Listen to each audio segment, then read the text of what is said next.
koreksi ya, sebenarnya bukan ditolak, hampir jarang kalau hal tersebut ditolak, gitu loh. Jadi kalau kasasi kemudian juga banding itu pasti biasanya itu akan menerima. Nah kemudian keputusannya dua, menganulir, mengganti dengan putusan lain, atau menguatkan. Sebenarnya itu aja. Jadi mungkin saya perbaiki, maksudnya mungkin bagaimana jika tetap dikuatkan, kan begitu kan, 4 tahun kan untuk kasus rumah sakit Umi, gitu kan, untuk yang rumah sakit Umi yang saya bahas ini. Kalau misalnya dikuatkan, gitu kan, kasasi, kita PK, lanjut lagi, kita permasalahkan terus. Bagaimana putusannya? Seperti kemarin, putusan banding. Besok kita akan konvers nih, sedikit clue-nya ya. Kita mempermasalahkan majelis hakimnya gitu loh. Bagaimana bisa mereka memutuskan sesuatu, tapi menurut beberapa akademisi itu ada unsur plagiat. Plagiat dengan website lagi. Ini kan kayak anak SD gitu kan, kita memplagiat gitu kan.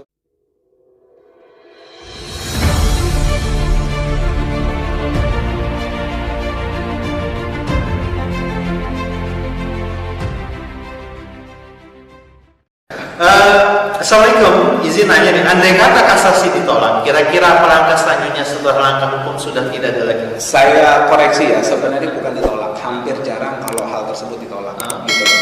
Jadi kalau kasasi kemudian juga banding itu pasti biasanya itu akan menerima. Nah kemudian keputusannya dua, menganulir, mengganti dengan putusan lain, atau menguatkan. Sebenarnya itu aja. Jadi mungkin saya perbaiki, maksudnya mungkin bagaimana jika tetap dikuatkan, kan begitu kan, 4 tahun kan untuk kasus rumah sakit Umi, gitu kan, untuk yang rumah sakit Umi yang saya bahas ini. Kalau misalnya dikuatkan, gitu kan, kasasi, kita PK, lanjut lagi, kita permasalahkan terus. Bagaimana putusannya? Seperti kemarin, putusan banding. Besok kita akan konvers nih, sedikit clue-nya ya.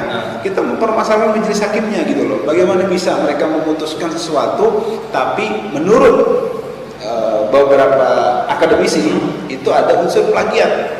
Plagiat dengan website lagi.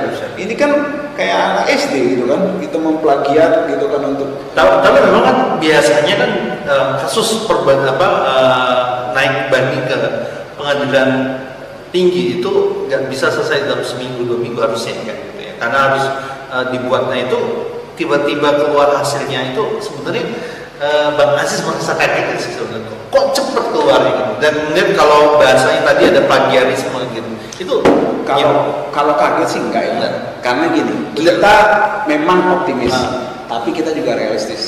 Kita tahu gitu kan. Jadi artinya kita mencoba memaksimalkan. Apakah zolimun ini ya dalam menghajar kita, menghajar keadilan gitu kan, menghajar akal sehat ini, itu pakai apa sih gitu loh? Apa pakai prosedur-prosedur yang memang harus dilalui gitu kan? Itu luar biasa cerdas.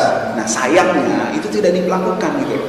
Beberapa prosedur itu dihantam gitu kan, beberapa ketentuan itu dihajar, dihabisi, tidak dianggap, yaitu Allah menunjukkan seperti itu. Memang itu menurut saya dangkal sekali gitu kan. Dan sebenarnya jika objektif dari majelis hakim yang nanti memutus itu jelas pasti akan menganulir dan juga membebaskan Habib Rizik dan kawan-kawan.